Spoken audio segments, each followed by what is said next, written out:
For the longest time, I thought life was about effort, about doing more, about pushing harder, about proving something to the world. I believed that if I worked long enough, sacrificed enough, struggled enough, eventually something would open up. But what I didn't understand then was this. Everything I was trying to force had already been created. The outcome already existed. The only thing missing was alignment. The moment that realization hit me, everything changed. I understood that what I was putting out into the world was not random. It was returning to me, moment by moment, situation by situation. So I had to ask myself a question that most people never stop to ask. What exactly am I putting out? What is the intention behind my actions, my words, my silence, my choices? I remember reading a book years ago that talked about the law of cause and effect. It explained that before any action, before any thought even becomes conscious, there is intention. Intention is the seed, and whatever grows from that seed depends entirely on its nature. Two people can stand in the same place, hear the same words, experience the same moment, and walk away with completely different outcomes. Why? Because intention decides everything. I saw it everywhere once I understood it. I saw people giving just to be seen. I saw people serving just to be praised. And I saw others giving quietly, serving humbly, offering what little they had with a pure heart. The results were never the same. The universe responds not to what you do, but to why you do it. That realization forced me to get honest with myself. Deeply honest. I had to look at my work, my ambitions, my goals, and ask, is this aligned with something greater? Or am I just reacting to fear, validation, and habit? And the answer wasn't always comfortable. So I made a decision, a real one. Not the kind people announce publicly, but the kind that rearranges your inner world. I decided that from that day forward, I would live intentionally. I would no longer invest my energy in chaos disguised as opportunity. I would no longer participate in spaces that damaged my spirit, even if they promised attention or success. Every single day after that, before I began my work, I asked one question.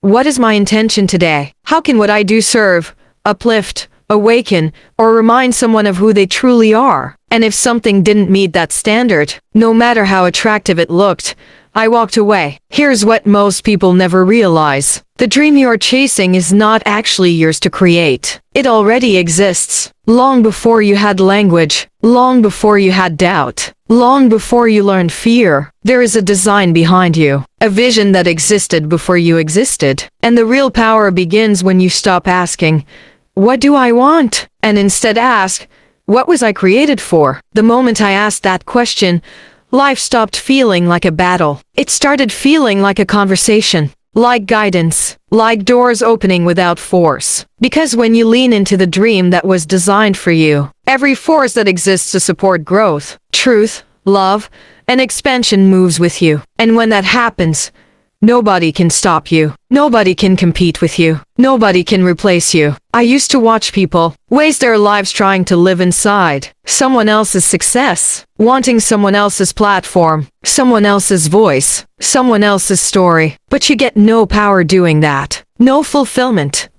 No honor. The intelligence that formed you did not make a mistake. It did not duplicate you. It did not design you to copy another life. Your life is big. Bigger than your fears. Bigger than your past. Bigger than what you were told was possible. But the problem is this.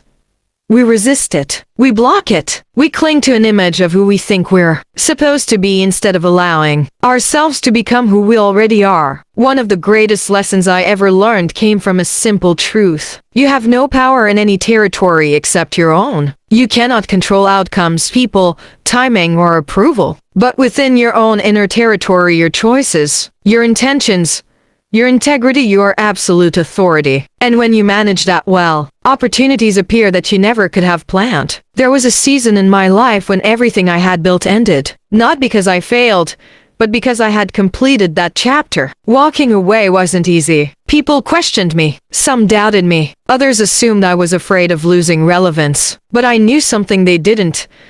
I refused to live in regret or nostalgia. I refused to spend my future holding onto my past. So I dreamed again, not from ego but from faith. And the beginning was hard, confusing, public, every mistake visible, every delay amplified. While others get to fail quietly, my struggles unfolded in the open. And yet, something remarkable happened. Support came, belief came, not from everyone but from enough. I learned then that trust is not about resources. It's about righteousness of direction. When you stop relying on what you have and start trusting what you are becoming, you rise. Slowly. Steadily. Like a green leaf pushing through concrete. Once you understand the power of intention, you can never unsee it. You begin to notice how many people move through life on autopilot, speaking without awareness, acting without purpose, chasing outcomes without understanding causes. They wonder why the same patterns repeat, why the same disappointments return, why progress feels temporary, and they never realize that life is only reflecting back what they are, broadcasting internally. I learned that intention is not something you announce. It is something you carry. It lives beneath your words, beneath your actions, beneath even your prayers. You can say the right things and still move from the wrong place. You can appear generous and still be driven by ego. And the universe responds with precision. Not emotion, precision. So I started to examine my intentions closely, painfully closely. Why was I doing what I was doing? Was it fear of being forgotten? Fear of losing relevance? Fear of not being enough? Or was it a genuine desire to serve something larger than myself? This level of honesty stripped me. It removed excuses. It forced me to let go of certain spaces, certain collaborations, certain habits that no longer matched the person I was becoming. Not because they were bad, but because they were no longer aligned. Alignment is quiet. It doesn't announce itself. But when you're out of alignment, everything feels heavy, forced, exhausting. When you're aligned, effort still exists but resistance disappears. You move with clarity. You speak with conviction. You rest without guilt. Every day before beginning my work, I gathered my team and asked a simple question. What is our intention today? Not our goal, not our numbers, not our reach, our intention. How do we use today to uplift, enlighten, encourage, and still remain honest? If we couldn't answer that, we didn't move forward. That discipline changed everything. Decisions became easier. Temptations lost their grip. Because when intention is clear, distractions expose themselves quickly. You stop saying yes to things that look good but feel wrong. Most people think success is about control. It isn't. Control is an illusion. You can plan perfectly and still lose. You can prepare endlessly and still be surprised. The only thing you truly command is the energy you bring into each moment. And here's the truth few are willing to accept. You cannot outgrow the intention behind your actions. If your intention is small, your results will eventually shrink. If your intention is impure, your success will feel hollow. But if your intention is aligned with truth, service, and growth, your life expands in ways logic cannot predict. I stopped asking life to give me what I wanted. Instead, I asked life to use me, to place me where I could be most effective, to stretch me where I needed growth, to remove me from spaces that no longer served my evolution, even if I felt attached to them. That surrender wasn't weakness, it was strength. Because the moment you stop forcing outcomes start finding you. There's something deeply liberating about realizing that you were never meant to compete. You were meant to contribute. Competition drains. Contribution multiplies. When you understand your unique role, comparison loses power over you. I watched people burn themselves out trying to dominate spaces that were never theirs, trying to control narratives they didn't create, trying to own territory that did not belong to them. And they wondered why peace never came, why satisfaction stayed just out of reach. The truth is simple.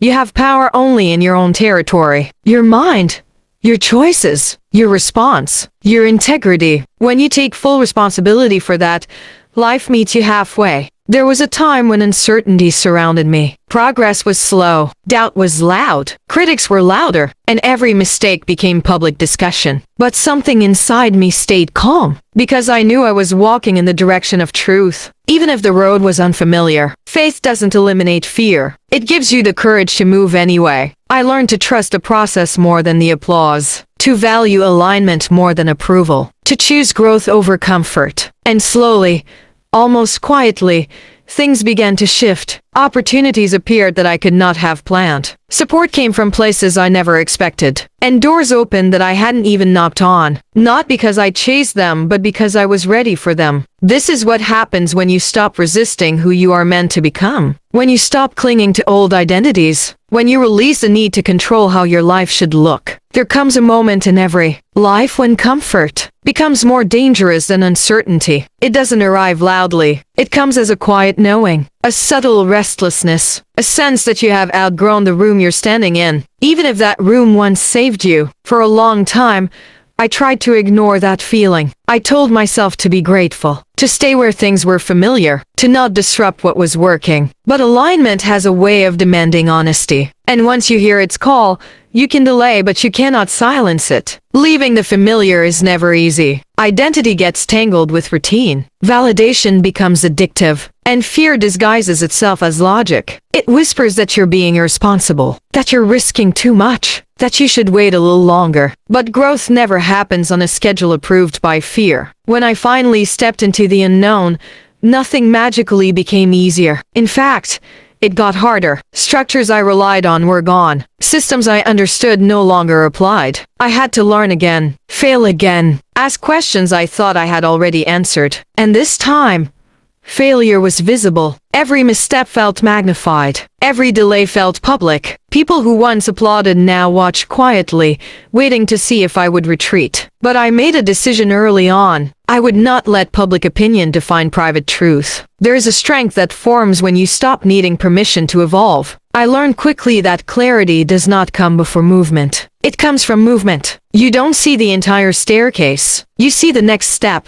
and that has to be enough. What surprised me most was how much support appeared once I committed fully. Not from everyone, but from the right ones. People who understood vision. People who respected intention. People who weren't attached to who I used to be, but believed in who I was becoming. And still, doubt showed up daily. Doubt is not a sign that you are wrong. It's a sign that you are stretching beyond your past. The question is never whether doubt will appear. The question is whether you will let it drive. I returned again and again to one grounding truth. I am not here to maintain what was. I am here to serve what is trying to emerge. When I focused on that, fear loosened its grip. The unknown teaches you humility. It strips away ego. It forces you to listen instead of perform, to learn instead of prove. And if you allow it, it reveals parts of you that comfort could never access. There were moments when progress felt invisible, when effort did not immediately translate into results, when silence replaced applause. But something deeper was happening beneath the surface. Roots were forming. Most people quit at this stage, not because they lack ability, but because they mistake silence for failure. They don't realize that just because nothing is visible yet doesn't mean nothing is happening. Growth is often underground before it is ever seen. I began to trust the timing more than the outcome. To believe that being early is just as uncomfortable as being wrong. And that patience is not passive, it is active alignment. When you stop trying to rush the process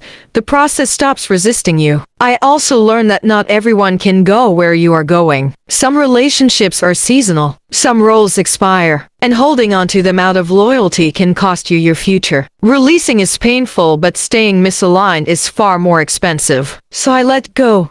Gently, honestly, without bitterness. And with every release, space opened. Space for new ideas, new collaborations, new expressions of purpose. Not louder, not flashier, but truer. The unknown is not empty. It is pregnant with possibility, but it only reveals itself to those willing to walk forward without guarantees. This is where trust becomes real, not as a concept but as a practice. And the more I practiced it, the more I realized something profound.